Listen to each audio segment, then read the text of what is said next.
आता पूर्वीचे दादा आणि आताचे दादा यांच्यामध्ये जमीन आसमानाचा फरक झालाय बरं का.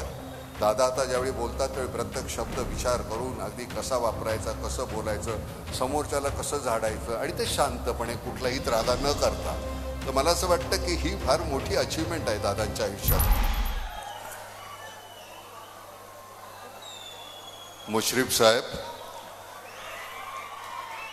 सगळे डायलॉग आमचे तुम्ही बोलले, आता आम्ही काय बोलायचं. धैर्यशील मालोजीराव, सगळेच आदरणीय वडीलधारी मंडळी, सगळ्यांना नमस्कार. आया बहिणींनो नमस्कार तुम्हाला. आज पुतळ्यांचं नाही आहे, विचारांचं अनावरण झालेलं आहे, एवढं लक्षात ठेवा. आपण एकदा पुतळे उभे केले की त्याच्यानंतर आपली जबाबदारी संपत नाही, आपली जबाबदारी सुरू होते, हे लक्षात ठेवा. बाबासाहेब आंबेडकरांचा पुतळा उभा करणं हे सोपं नाही आहे, पण सतत त्यांना बघून त्यांच्या विचारावर चालणं हे अतिशय कठीण आहे, लक्षात ठेवा. जर का तुमच्यामध्ये ती शामत असेल तरच त्या पुतळ्याकडे पहा, तरच ज्योतिबांच्या पुतळ्याकडे पहा, तरच अण्णासाहेबांच्या पुतळ्याकडे पहा. बसवेश्वर 12व्या शतकामध्ये या माणसाने आंतरजातीय विवाह घडून आणला. मागास जातीचा एक मुलगा आणि ब्राह्मण जातीची मुलगी यांचा विवाह करून आणला. 12व्या शतकामध्ये 900 वर्ष झाली त्याला. अशी क्रांतिकारी माणसं, त्यांचे पुतळे आहेत. आपलं अख्खं आयुष्य केवळ दलितांसाठी बाबासाहेबांनी केलेलं नाही आहे. बाबासाहेबांचं आयुष्य हे सगळ्यांसाठी त्यांनी वेचलेलं आहे. सगळी मंडळी ही 60मध्ये गेलेली आहेत. आमचे महाराज 48व्या वर्षी गेलेले आहेत. पण त्या एवढ्याशा कालावधीमध्ये त्यांनी काय काय करून ठेवलंय. हा एवढा जनसमुदाय आहे मुश्रीफ, याच्यावर आपल्याला टॅक्स नाही म्हणून, नाहीतर मग हायेस्ट टॅक्स पेअर तुम्ही असताच. एवढी माणसं जमा करायची, प्रेमानं ती येणार. गेली 4 तास 4.5 तास ती इथे बसलेली आहेत. हे इतकं सोपं नाही आहे. प्रत्येकाने कुठली तरी गोष्ट तुम्ही हे सतत राबवत ठेवायला पाहिजे. एक माणूस 6 वेळ उभा राहतो आणि 5 वेळ सतत निवडून येतो. कशासाठी? जाती धर्माचा तुम्ही विचार केला असता तर हा माणूस कधीच निवडून आला नसता. पण त्या माणसाचं काम बोलत राहिलं. आणि मुश्रीफ, आता यापुढे एक काम करा, तुम्ही जरा सिनेमामध्ये काम करा, तुमच्याऐवजी मी इथून उभा राहतो.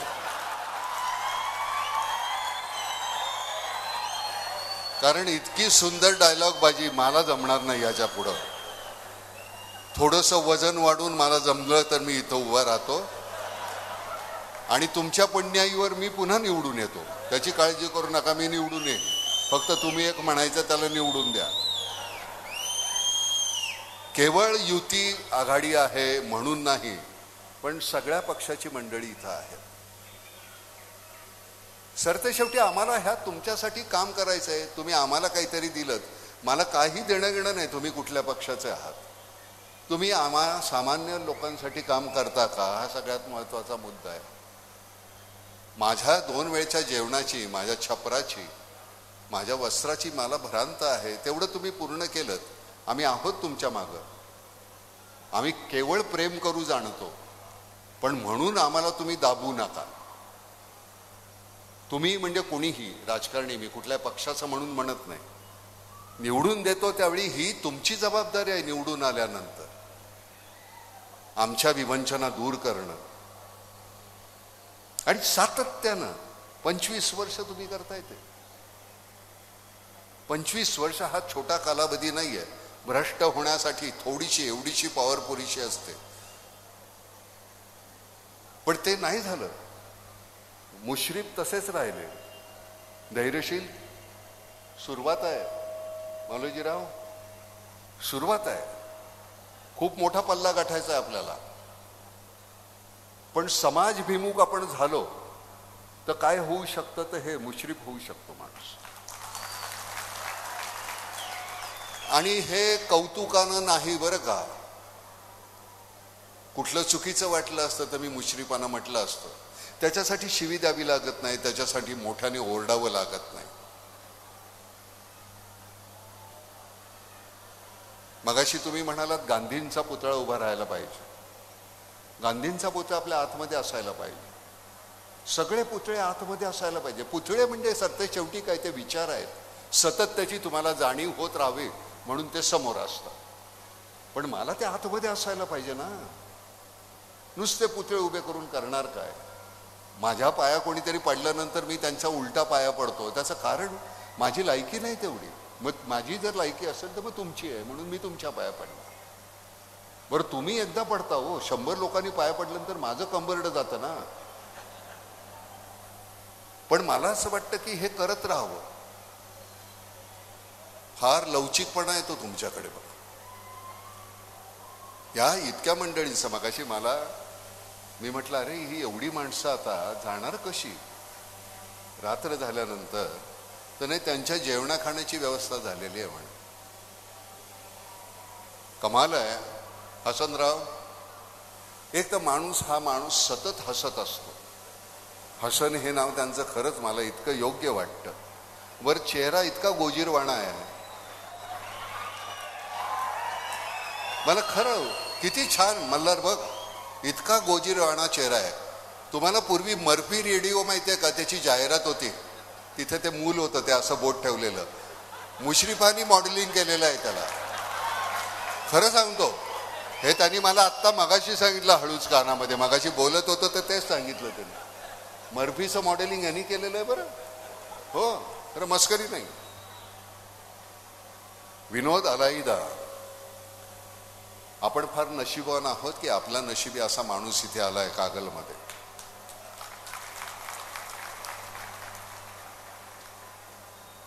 खात्रीनं मी सांगतो, पुढच्या निवडणुकीला मुश्रीफ निवडणुकीला उभे आहेत एवढं पुरेसं आहे. त्यांचा प्रचार करण्याची कधीच आयुष्यात गरज वाटणार नाही.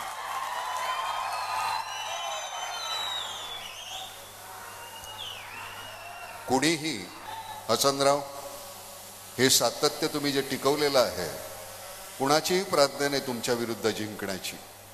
आणि तुम्ही हे असेच राहणार आहात.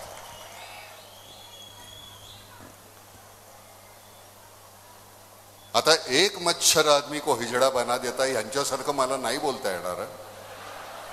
किती छान अभ्यास करून आले होते ना ते असे. आणि मग पुन्हा असं आणि आये मेरे मौत का तमाशा, सगळं छान असं लिहून आलं होतं. शाळेतला मुलगा असतो अतिशय प्रामाणिकपणे अभ्यास करणारा, तसा सगळा अभ्यास करून आले होते. नाही, माझी लोक बसलेली आहेत एवढी. मगाशी तुम्ही म्हणालात की मला अजितदादांकडे अमुक मागायचंय, तमुक मागायचंय. तुम्ही त्याचा उच्चार केलेला आहे आणि मी तुम्हाला खात्रीनं सांगतो, अजितदादा हे तुमच्यासाठी, कागलसाठी ते नक्की करतील, याची मला पूर्णपणे खात्री आहे. अजितदादा हा केवळ माझ्या इलाक्यासाठी काम करणारा, असा विचार घेऊन काम करणारा माणूस नाहीये. इथे दुसरं तुम्हाला जे जे काय प्रति उभं करायचंय त्याच्यासाठी अजितदादा कायम असेल इथे, याची खात्री बाळगा. मी खात्री देतो तुम्हाला त्याची. मी इथं येण्याचं कारण म्हणजे मला त्यांनी विचारलं सुद्धा नाही मुश्रीफांनी की नाना तुम्ही याल का, हा दिवस आहे आणि मी तुमचं नाव घालतोय. मी म्हटलं बरं. आज आमचा अशोक सराफ आहे, त्याचा 75वा वाढदिवस आहे. अशोक सराफ म्हणजे मी आज तिथे असायला पाहिजे होतं. या माणसानी माझ्या पडत्या काळामध्ये, माझ्या अतिशय सुरुवातीच्या काळामध्ये, म्हणजे त्याला 250 रुपये एकाच नाटकाचे मिळायचे प्रयोगाचे आणि मला 50 रुपये मिळायचे. आणि नाटकाचे प्रयोग झाल्यानंतर थोडा वेळ असायचा आमच्याकडे, थोडा म्हणजे भरपूरच वेळ असायचा. मग पत्ते खेळा, कुचाळक्या करा. पत्ते खेळत असताना तो माझ्याबरोबर 5-10 रुपये हरायचा मुद्दाम, का तर मला कमी पैसे मिळतात आणि ते पैसे मला मिळावे. मी त्याचे हात पाय डोक्याला तेल लावून दे, पायचेप, त्याचे मला तो 5 रुपये द्यायचा. या माणसांनी मला खूप सांभाळलं. अशोक सराफ, विक्रम गोखले, आमच्या इंडस्ट्रीमध्ये सगळ्यामध्ये धैर्यशील. आमच्या इथे जातपात धर्म नाही, ह्या 2 गोष्टी आहेत, राजकारण आणि नाट्य सिने ही आमची. तिथे कोणीच जात नाही, तिथे हुनर बघतात. तसं राजकारणामध्ये सुद्धा फक्त तुमचा हुनर काय, तुम्ही आमच्यासाठी काय. बरं, तुम्हाला काय आम्ही गुळ खोबरं दिलेलं नाही ना राजकारणात. या तुम्ही स्वतःहून आलेले आहात, त्यामुळे आता ती तुमची जबाबदारी आहे की सगळं काम, तुमचं सगळं आयुष्य हे आमच्यासाठी समर्पित करायचं, आणि ते तुम्ही केलेलं आहे. मुश्रीफ साहेब, मी तुमचा अतिशय आभारी आहे. एरवी मी तुमचा उल्लेख एकेरी करतो आपण दोघं एकत्र असताना, पण इथे मला साहेब बोलल्याशिवाय मला राहवत नाही. त्याचं कारण हा साहेब हा शब्द तुमच्या कामाला आहे. एरवी माझे मित्रच आहात तुम्ही, आणि ते तसेच राहाल.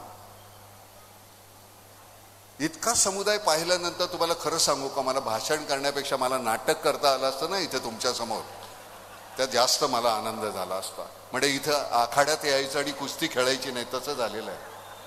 खरं सांगतो, काय मजा. इतका मोठा 60-70-80 हजाराचा ऑडियन्स समोर आहे आणि इथे नाटक करतोय, आणि पिन ड्रॉप सायलेन्स. माझी खात्री आहे की तसं नाटक आम्ही जर करत असतो ते एक शब्द आला नसता समोर. इतकं अप्रतिम पद्धतीनं नाटक करणारी मंडळी होती आमच्याबरोबर. चंद्रकांत गोखले होते, रीमा लागू होती, उषा नाडकर्णी होती. इतकं छान.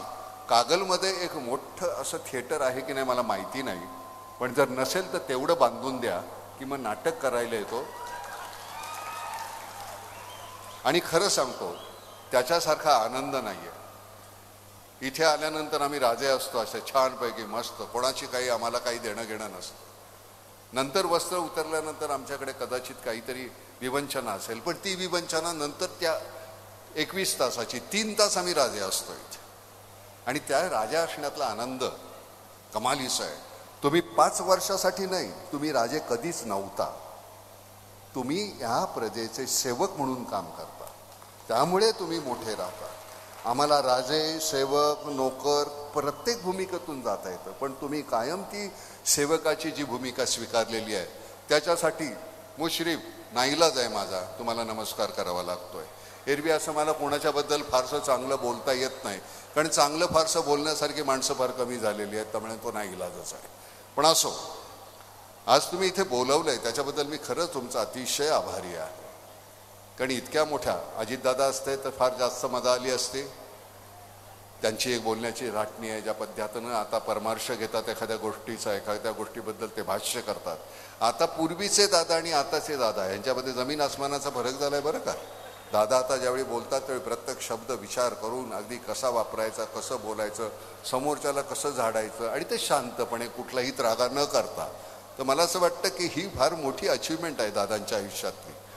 आणि काम सकाळी उठल्यापासून ते रात्री झोपेपर्यंत, पण सकाळीच होते. आणि सकाळी म्हणजे सकाळी 5:30ला 5ला उठून या माणसाचं काम जे सुरू होतं त्याबद्दल धन्यवाद अजितदादा. आम्ही अतिशय मनापासून तुम्हाला नमस्कार करतो त्याबद्दल. आपण इथे सगळे आलेले आहात. आता तुमच्याकडे वळून बोलायचं झालं तर मग इथला आवाज बंद होईल, पण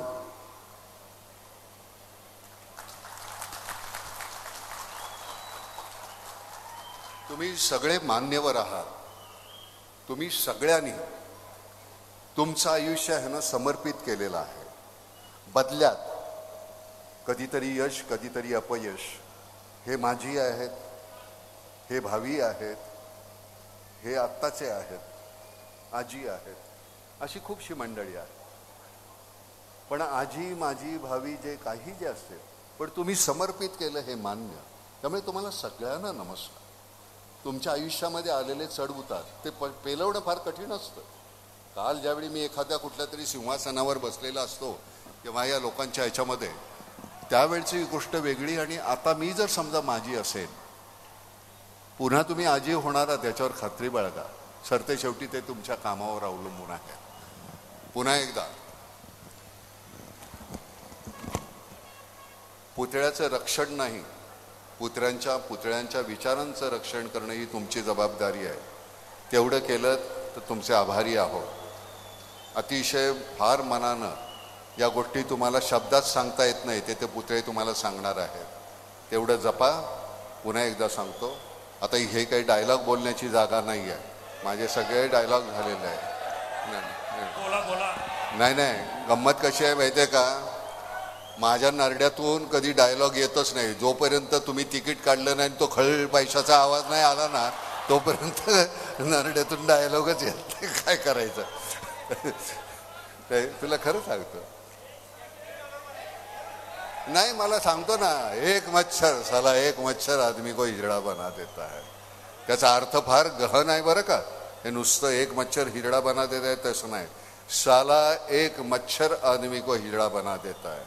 सुबह घर से निकलो, भीड़ का हिस्सा बनो, रात को घर जाओ, दारू पियो, बच्चे पैदा करो, सुबह तलक फिर एक बार मर जाओ, क्योंकि अंदर का इंसान मर चुका है, जीने के लिए घिनौने समझौते कर चुका है.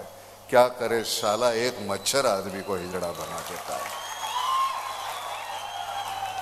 तर असे काही यत्किंचित विचार असतील, ते विचार जर तुम्हाला हिजडा बनवणार असतील तर तसं बनवून घ्यायचं नाही.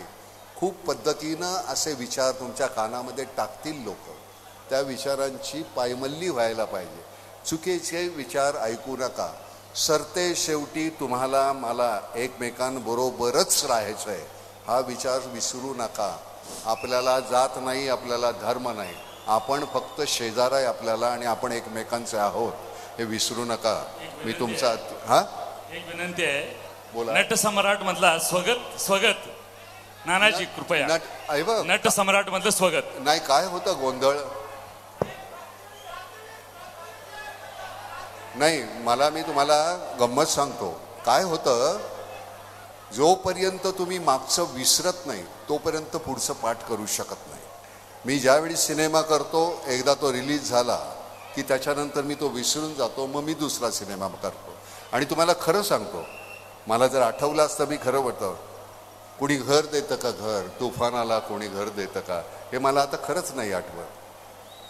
To be or not to be, that is the question. जगावं की मरावं हा एकच सवाल आहे. या दुनियेच्या उकिरड्यावर खरकट्या पत्रावळीचा हिस्सा होऊन जगावं, बेशरम लाचार आनंदानं, की फेकून द्यावं या देहाचं लखतर त्यात गुरफटल्या जाडेवेनं. आता हे तिथं गेल्यानंतर बोलत असताना तुम्हाला खरं सांगतो, कॅमेरा सुरू असतो त्यावेळी मी नाना नसतो, मला तो परकाया प्रवेश करावा लागतो. आता मी इथून तुमच्याशी बोलत असताना मी नाना आहे हे मी विसरू शकत नाही.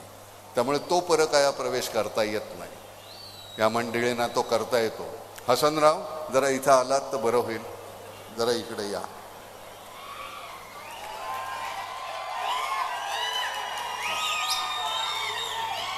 जरा माझं नटसम्राट मधलं एक स्वगत बोला बघू.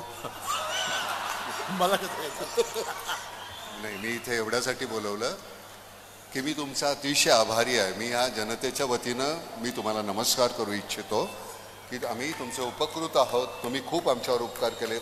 असंच सातत्यानं आमच्यासाठी काम करत राहा. पुन्हा एकदा धन्यवाद. धन्यवाद. जय हिंद, जय महाराष्ट्र.